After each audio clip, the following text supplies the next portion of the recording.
When you join the national team, it's a shooting star experience, and the epitome of that is the World Cup.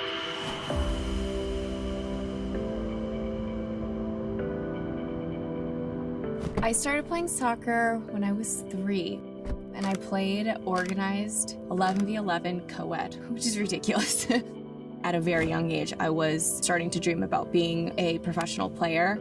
It was definitely inspired by my family and the fact that we were just young, active kids in Southern California and just wanting to spend time with my sisters. I played on their teams.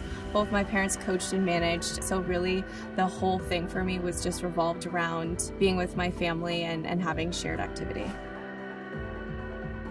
I was acutely aware of the competitiveness that is in youth sports to this day. So I think when I was playing here on this very campus, I had my eye on the next level.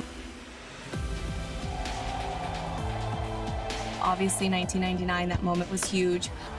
Seeing women being celebrated, supported, and admired was really transformational.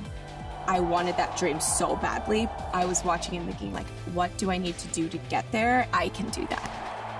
Already acutely aware that not everybody can do that. That's a competitor in me. If anyone here wanted to be it, I wanted to be it.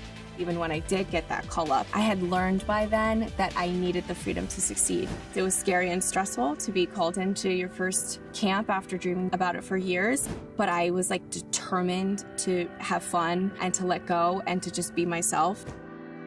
If I let it become a pressure-filled place, I wouldn't last.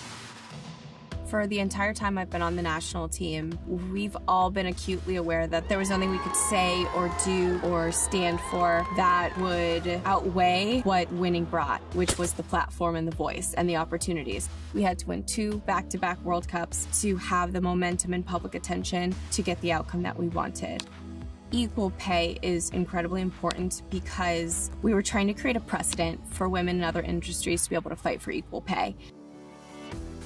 But as an athlete, there was a lot to this and a lot to the fight and struggle of being a U.S. Women's National Team player, of being a female athlete. And then on top of that, I think there's an emotional toll that girls and marginalized people from all different backgrounds are constantly told and made to feel like they're not valuable. And that, I think, is even more powerful discrimination because hope is key to everything.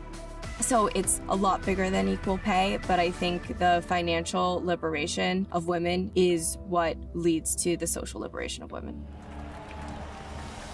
The team is a group of strong, powerful women that are playing, and the whole country got behind us and they were cheering for progress for themselves, for their sisters, for their families. It really became an emblem of change.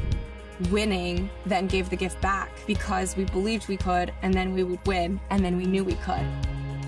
There's a huge inspiration in knowing what we didn't have and what then we could give.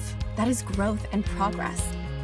There is such a beauty in all the work that we've done to make the team successful as a structure that was always meant to live on beyond any individual. You're handed a torch and you carry that as far as you possibly can. I still very much see myself as an active player carrying that torch. There really is a global movement towards a reimagined world, a global movement towards progress and equity on behalf of every marginalized group and every social issue, and form a community that really does transcend the football fan base. It is about having the resources, the inspiration, and the touch points to empower yourself and to go out and make a difference in your community and therefore inspire the next person to do the same.